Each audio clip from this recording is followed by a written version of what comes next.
Rex Ryan was just called out in the most humiliating manner imaginable. Following days of criticizing Shedeur Sanders live on television, fresh images from a Browns team meeting have just revealed that he lied. According to reports, the NFL has intervened. Additionally, the sentence is already causing a stir on all sports networks. What's going on, friends? Look at here. ESPN ex-NFL coach Rex Ryan owed Shedeur Sanders an apology. He lied on Shedeur Sanders about he need to be sitting in the front row trying to learn the playbook. It's an embarrassment. He should be trying to get himself together to be QB1. Well, my team, they come up with stuff. And they did this right here. Put it up there. That's pictures of Shedeur Sanders in the Cleveland Browns quarterback room, team meetings. The receipts are vicious, and Rex Ryan was recently exposed for one of the most shameful frauds in sports media history. On ESPN, the former NFL coach labeled it an embarrassment and stated unequivocally that Shedeur Sanders wasn't trying to understand the playbook or sit in the front row at Browns team meetings. Here's the issue, though. The visual evidence that Shedeur's team just released totally disproves Rex's story. We're talking about several images from various times that all clearly show Shedeur in the same location that Rex claimed he wasn't. Additionally, the internet is currently exploding. However, this goes beyond a coach misrepresenting the facts. This is far more profound. The Browns organization is experiencing a power struggle, and at the center of it is Shedeur Sanders. Stay tuned, because I'm going to reveal something that will make you rethink all you've heard about this child. What's going on, friends? Look at here. ESPN ex-NFL coach Rex Ryan owed Shedeur Sanders an apology. He lied on Shedeur Sanders about he need to be sitting in the front row trying to learn the playbook. It's an embarrassment. He should be trying to get himself together to be QB1. Well, my team, they come up with stuff. And they did this right here. Put it up there.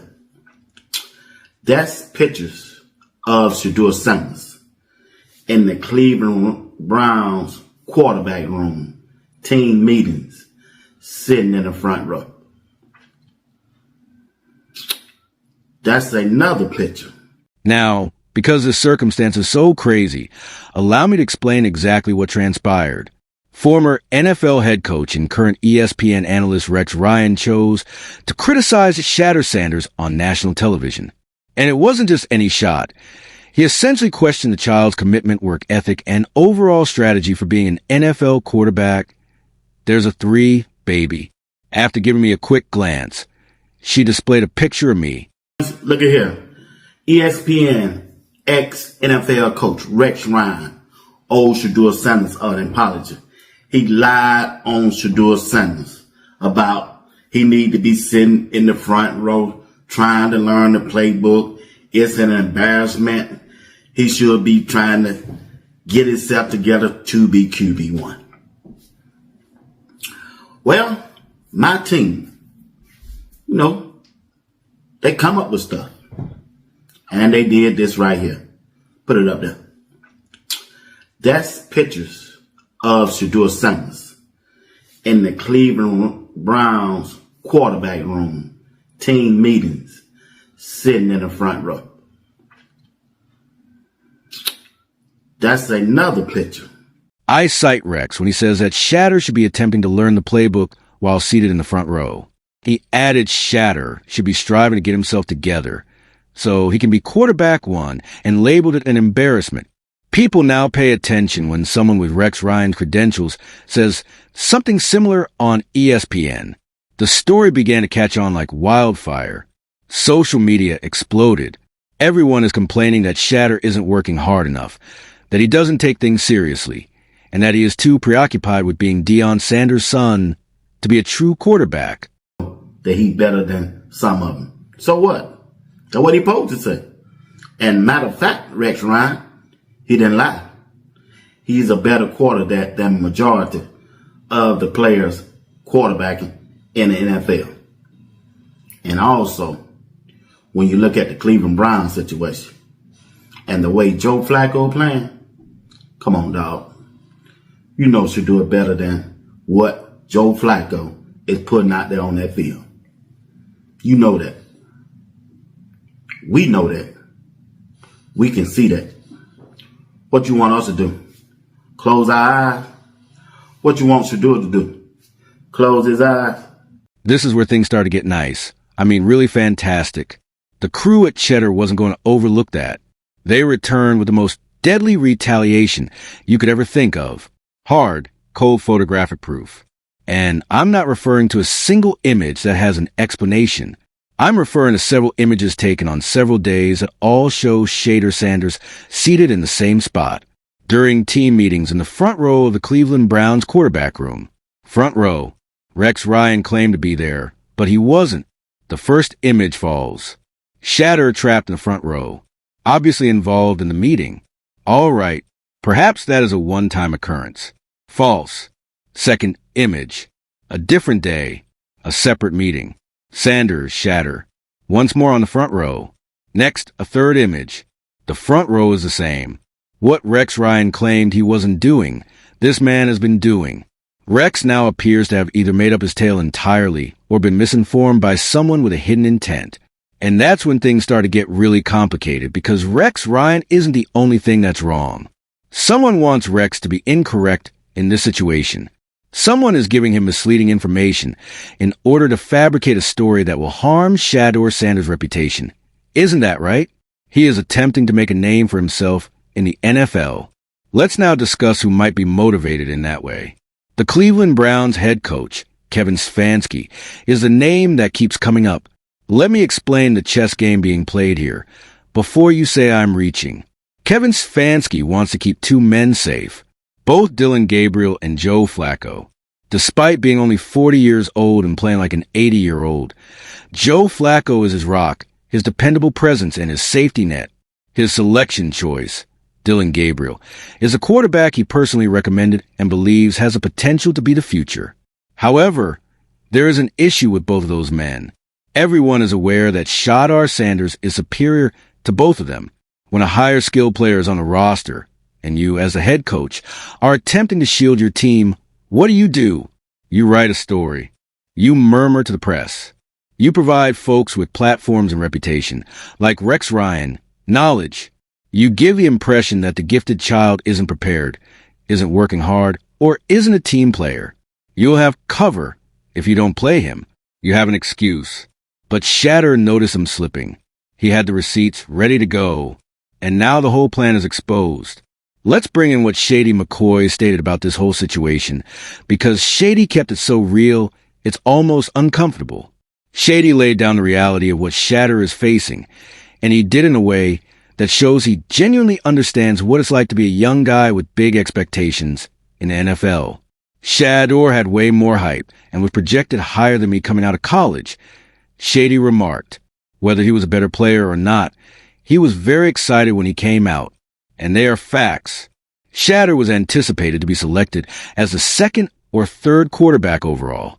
That was what everyone in the football community was thinking. It was being said by analysts. It was being spoken by scouts. Shedeur was considering it since all the evidence pointed to that conclusion. Shady thus poses a query that no one else wishes to pose. Given that I should be the second or third quarterback off the board, why would I sign with the Ravens? When the Chiefs tell me I'll be the number 2 quarterback, why would I sign with them? Take a moment to consider that. How can you justify going somewhere to be a backup quarterback when you've been told your entire college career that you're among the best quarterback prospects in the country? If you've done everything right, led your team, won games, put up numbers, and everyone is projecting you as a top pick. In Cleveland, Shedeur is coping with precisely that. He is observing Joe Flacco, who appears to be unable to move at all, as he struggles to get the ball downfield, and commits the kind of errors that would instantly place a younger quarterback on the bench. Since Thanksgiving of last year, the Browns have not scored 20 points offensively. Take a moment to process that. Thanksgiving. They're still using Joe Flacco, and it's been nearly a full year since their offense last appeared capable. Shady went on. The starting quarterback performance is horrible. On the field, Joe Flacco appears to be a frightened old man. And you're saying that I'm not eligible for a shot? The frustration lies in that. That's the main point of this. It has nothing to do with Shedeur's entitlement complex or lack of patience. It's difficult sitting there knowing you could do better, while you see someone who is obviously not doing their job, well, keep receiving opportunities.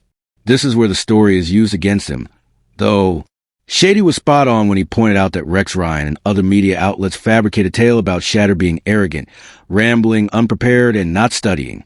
I'm not prepared to play when a former coach of the caliber of Rex Ryan discusses it. When men discuss it on television, and we fabricate the story that I'm talking my mouth off. I'm not in school. The problems arise at that point. How are you aware of that? How are they aware of that? No, they don't.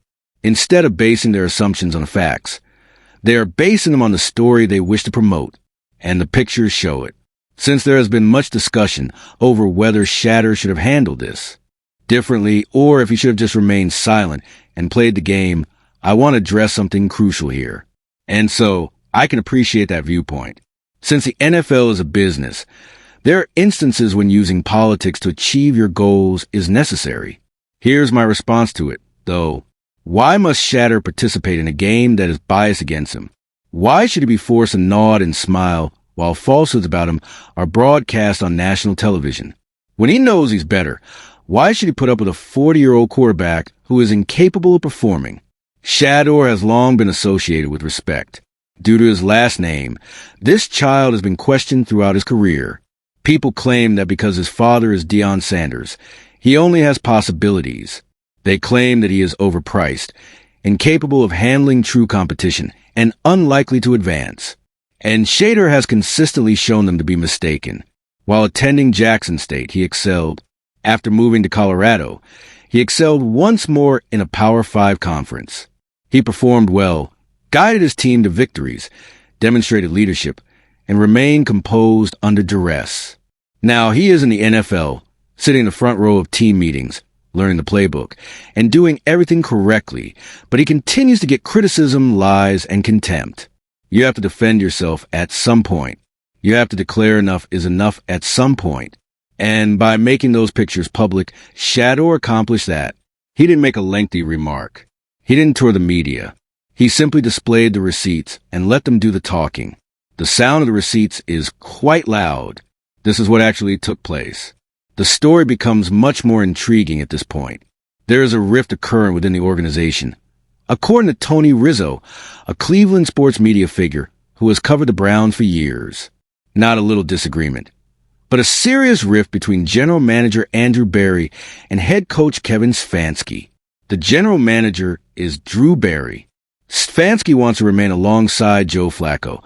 According to Rizzo, he has faith in the veteran. He trusts him, and he's willing to ride or die with that decision. However, Andrew Berry is prepared to move on. He is interested in what the young men are capable of. He wants to give Shedeur Sanders or Dillon Gabriel a fair chance to contend for the starting position. This is an example of classic organizational dysfunction.